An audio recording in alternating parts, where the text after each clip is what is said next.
Il l'a méprisée à cause de sa couleur. La révélation qui a tout fait basculer va vous choquer. Un homme noir entre dans un hôtel de luxe et voit tous les regards se détourner, emplis de préjugés, d'indifférence ou de mépris.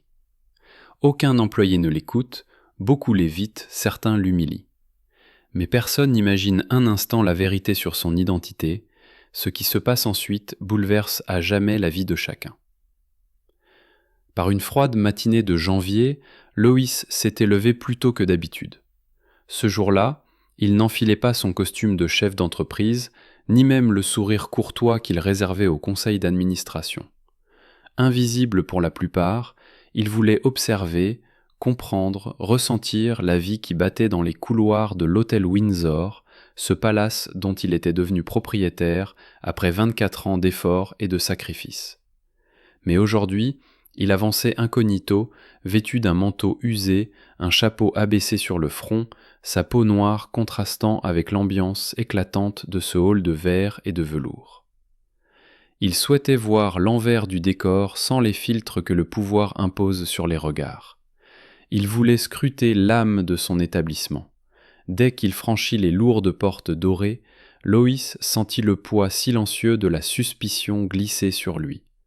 L'un des portiers, un homme jeune, détourna immédiatement la tête, trop préoccupé par son téléphone.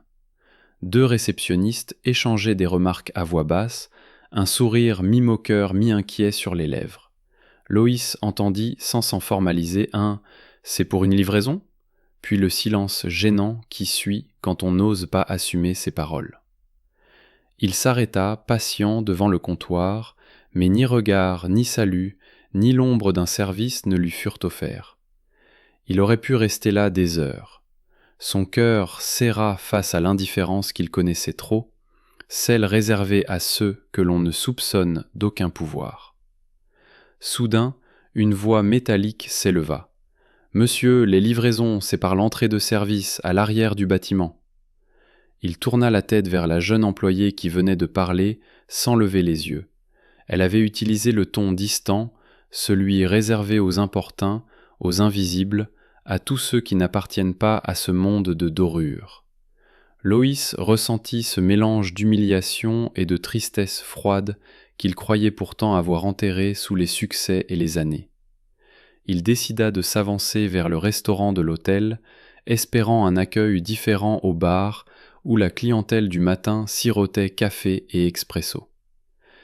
Mais au moment de s'asseoir, le serveur fit mine de ne pas le voir et prit la commande d'un couple arrivé après lui. Tous les regards convergèrent sur Loïs. Le silence tomba brutalement, comme une chape de plomb.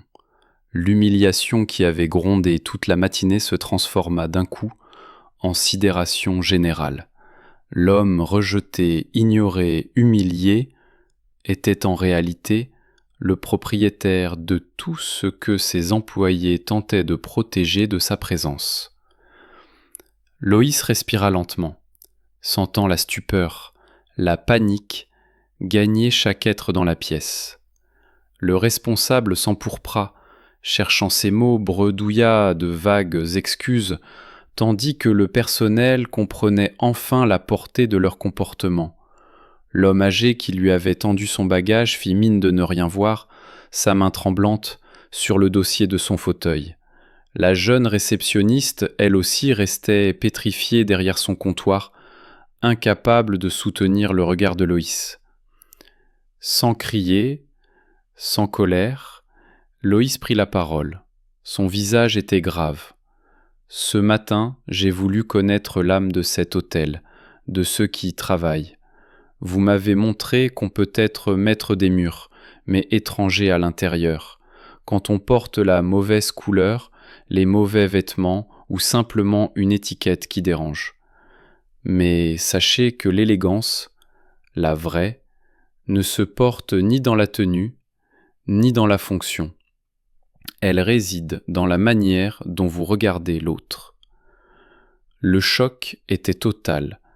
Les mots de Loïs résonnaient tranchants mais justes dans le silence pesant de la salle. Des employés baissèrent la tête, d'autres commencèrent à pleurer, prenant conscience de l'ampleur de leur erreur, de leurs préjugés dévastateurs. La tension retomba lentement, remplacée par une vague de honte, mais aussi par une détermination nouvelle. À partir de ce jour-là, Loïs bouleversa les règles.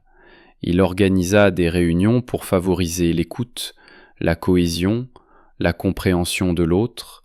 Il invita des intervenants, anciens victimes, spécialistes du vivre ensemble, pour affronter les démons du racisme ordinaire.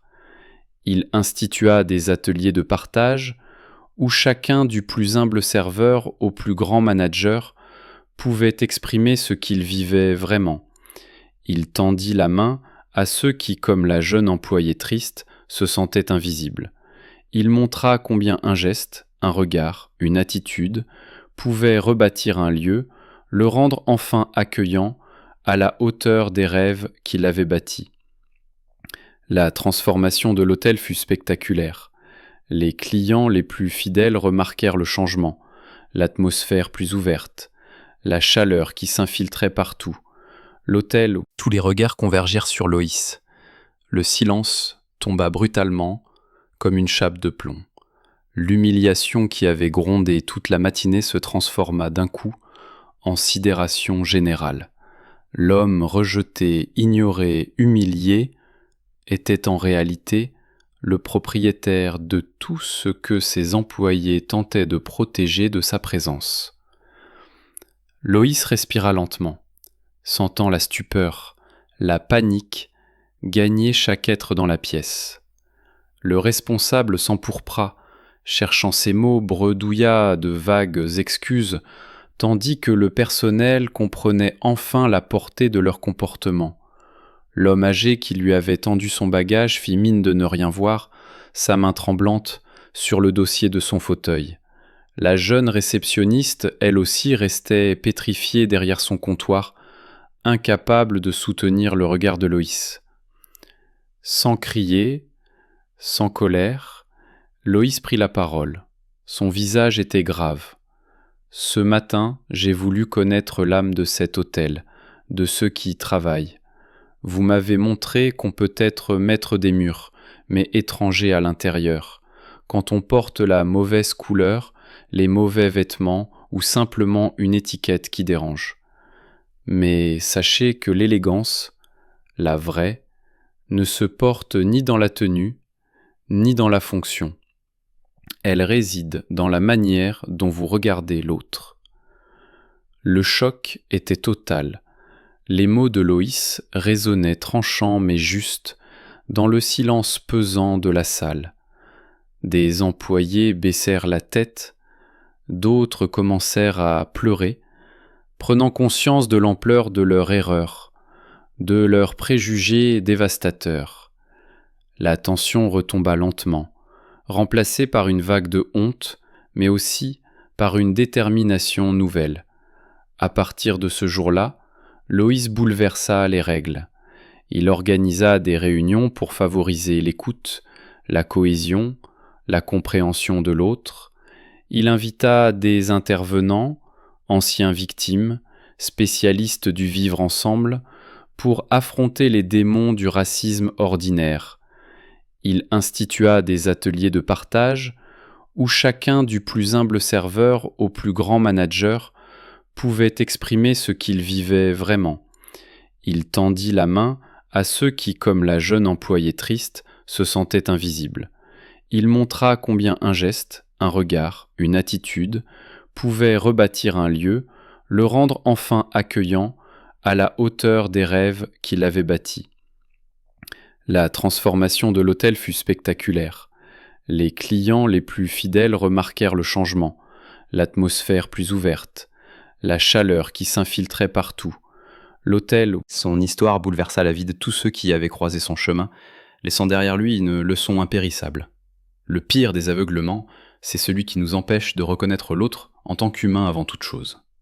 Ce fut une victoire, amère mais puissante, pour les générations à venir.